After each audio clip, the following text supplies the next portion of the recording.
लोकतंत्र के लिए शब्द जननायकम है, जिसका अर्थ है कि लोग नेता हैं। अगर लोकतंत्र को काम करना है तो जागीरदारी वाले तरीकों को खत्म करना होगा। हम धर्म और जाति से परे जाकर वोट देने की बातें कर रहे हैं, पर पार्टी का क्या? पार्टी नया धर्म बन गया है।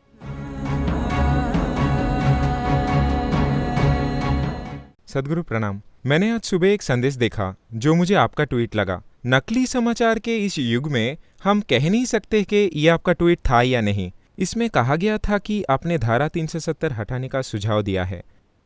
अगर आप वाकई में इसमें विश्वास रखते हैं तो क्या आप इस बारे में और अधिक बता सकते हैं? See, there is a confusion in the country. देखिए, देश में ये उलझन है कि कौन सी जमीन भारत है और कौन सी जमीन भारत नहीं है। आपको इसे सुलझाना होगा। अगर आप ऐसा नहीं करते हैं तो ये झगड़े हमेशा चलते रहेंगे। दोनों तरफ से कितनी जानें जा चुकी हैं। आप ऐसा कब तक करना चाहते हैं? हमें तय करना होगा। आप में फैसला करने की हिम्मत होनी चाहिए, वरना अगर आप राष्ट्र को संगठित नहीं करते हैं तो ये समस्या बनी रहेगी। नई पीढ़ी की भी यही उलझन है। उन्हें भ्रम है कि क्या मेरा इस राष्ट्र से संबंध है या इस राष्ट्र से संबंध नहीं है, क्योंकि विभिन्न लोग अलग अलग तरीकों से प्रचार कर रहे हैं। So I am only talking about anything and everything which is coming in the way of integrating the nation must be removed. राष्ट्र को संगठित करने के रास्ते में आने वाली हर चीज को हटाना होगा, और मेरी राय में धारा 370 उन चीजों में से एक है जो आबादी को भ्रमित कर रही है। उन्हें ये नहीं पता कि वो कहाँ के हैं।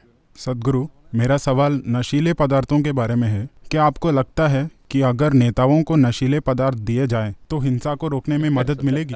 अब आप उन्हें नशा देना चाहते हैं, बाकी चीजों से काम नहीं बना। ठीक है, हाँ, ये एक समाधान हो सकता है। वे खुद में इतने अधिक व्यस्त होंगे कि एक दूसरे की चिंता ही नहीं करेंगे। देखिए, हमें यह समझने की जरूरत है। हम हमेशा सोचते हैं कि कोई एक नेता समस्या है, चाहे यहां या वहां। हमें यह समझने की जरूरत है कि हम एक लोकतांत्रिक राष्ट्र हैं। तमिल भाषा में, दक्षिणी भारत में तमिल भाषा में लोकतंत्र के लिए शब्द जननायकम है, जिसका अर्थ है कि लोग नेता हैं। That's what it means. People are the leaders. We cannot ये इतना सरल नहीं है कि आप एक नेता को ड्रग्स दें one leader. और हमारी समस्याएं खत्म हो जाएं। इसकी जड़ें उससे कहीं अधिक गहरी हैं। अधिकांश आबादी शायद इसमें शामिल न हो। अगर ये देश की आबादी का केवल 2% ही हो तो भी ये बहुत ही ऊर्जावान 2% आबादी है। 98% आबादी शायद वहां हो, लेकिन वो थोड़ी नींद में है। Maybe they are already drugged. शायद वो पहले ही नशे में हैं। एक तरह से वो हैं। वो अपनी सुस्ती के नशे में हैं। वो अपनी खुद की कहानियों के नशे में हैं। वो इस तरह के विश्वास के नशे में हैं कि एक दिन कोई आकर उन्हें बचाएगा। नहीं, मुझे लगता है कि हमें उन्हें नशे से बाहर लाने की जरूरत है। वो अलग अलग प्रकार के नशों में हैं जो उन्हें सुलाए रखते हैं। लोगों को जगाने की जरूरत है, न कि लोगों को सुलाने की। लोगों को सुला देना एक अस्थायी हल है, और आप नहीं जानते कि जब वो जागेंगे तब क्या करेंगे। जब नशा उतर जाएगा तब हम नहीं जानते कि वो क्या करेंगे। पर ये एक रंगीन विचार है। गुरुजी, आज सुबह यहाँ ऐसे बेहतरीन लोगों के बीच होना मेरा सौभाग्य है। बहुत बहुत धन्यवाद। पहले पैनल में किसी सज्जन ने कहा था कि ज़रूरी नहीं हमारे राष्ट्र के नेतृत्व की आवाज़ लोगों की आवाज़ हो, और एक तरह से आपने मुझे वाकई मेरे सवाल तक पहुँचा दिया जब आपने जननायकम की बात की, जिसका मतलब है लोगों का, लोगों के लिए और लोगों द्वारा है।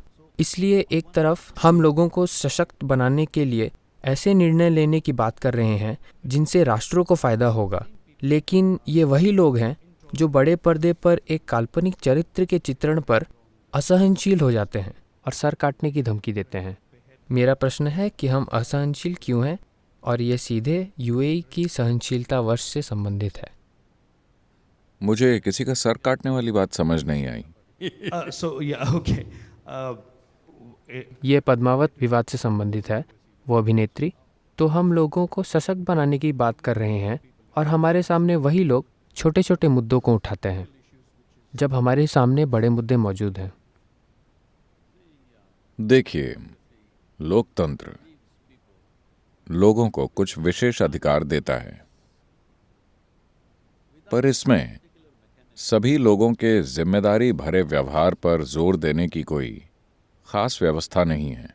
इसलिए बहुत सारे लोग अलग अलग तरीकों से इन खास अधिकारों का दुरुपयोग करते हैं। ये मत सोचिए कि ऐसा हमेशा होता है, ज्यादातर लोग ऐसे नहीं हैं।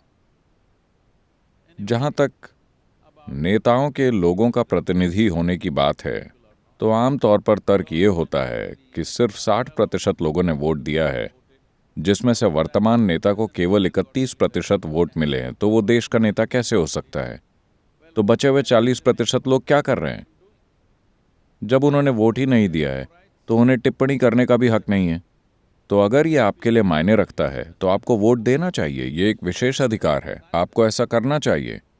अब सवाल है कि इसे कैसे करें। ये बहुत महत्वपूर्ण है कि चुनाव आ रहे हैं और शायद आप में से कई लोग भारत में वोट देंगे। महत्वपूर्ण बात यह है कि अगर लोकतंत्र को काम करना है, तो जागीरदारी वाले तरीकों को खत्म करना होगा। जैसे कि अगर एक परिवार भी एक इकाई के रूप में वोट देता है, तो ये लोकतंत्र नहीं है। गुप्त मतदान रखने का कारण यही है कि हर कोई खुद सोचकर वोट दे सके। अगर आप एक परिवार के रूप में वोट देते हैं, या एक संप्रदाय या एक धर्म के रूप में वोट देते हैं, या फिर अगर आप एक पार्टी के रूप में भी वोट देते हैं, मैं कुछ ऐसा कहने जा रहा हूं जिससे मैं देश के सभी राजनीतिक दलों में अलोकप्रिय हो जाऊंगा। मैं कह रहा हूं कि राजनीतिक पार्टी की सदस्यता ही हटा दी जानी चाहिए।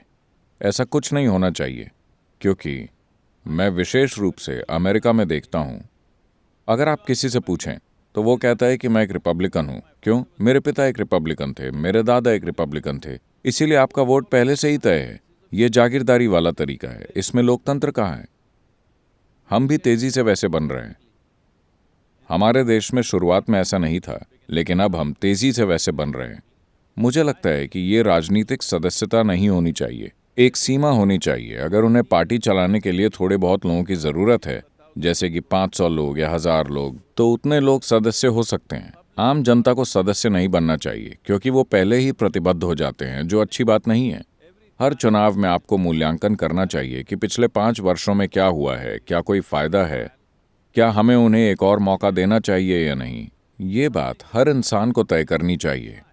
अगर एक समूह में वोट तय करते हैं क्योंकि आप पार्टी के एक सदस्य हैं, या किसी धर्म से जुड़े हैं, या फिर जाति आदि के होने के कारण, तो ये कोई लोकतंत्र नहीं है। ये लोकतंत्र के नाम पर सिर्फ जागीरदारी है, और ज्यादातर देश ऐसे बनते जा रहे हैं। विशेष रूप से अमेरिका में ये हो रहा है, और भारत उसी ओर जा रहा है। मुझे लगता है कि अगर हम सुधार चाहते हैं, हम धर्म और जाति से परे जाकर वोट देने की बातें कर रहे हैं। पर पार्टी का क्या? पार्टी नया धर्म बन गया है। ये महत्वपूर्ण है कि सदस्यता नहीं होनी चाहिए, और लोगों को चुनाव से ठीक पहले तय करना चाहिए कि वो किसे वोट देना चाहते हैं, वरना हम लोकतांत्रिक प्रक्रिया का नाश कर देंगे। सद्गुरु जी, आपको सुनकर हमेशा खुशी होती है। आज आपके पास फेसबुक, ट्विटर, इंस्टाग्राम जैसे स्थान हैं जो राष्ट्रीय सीमाओं का बिल्कुल सम्मान नहीं करते हैं।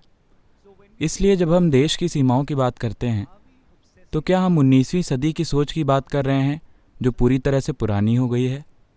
निश्चित रूप से, लेकिन हमें उस जगह को समझने की जरूरत है जिसकी हम बात कर रहे हैं। दुनिया के 33% कुपोषित बच्चे भारत में हैं।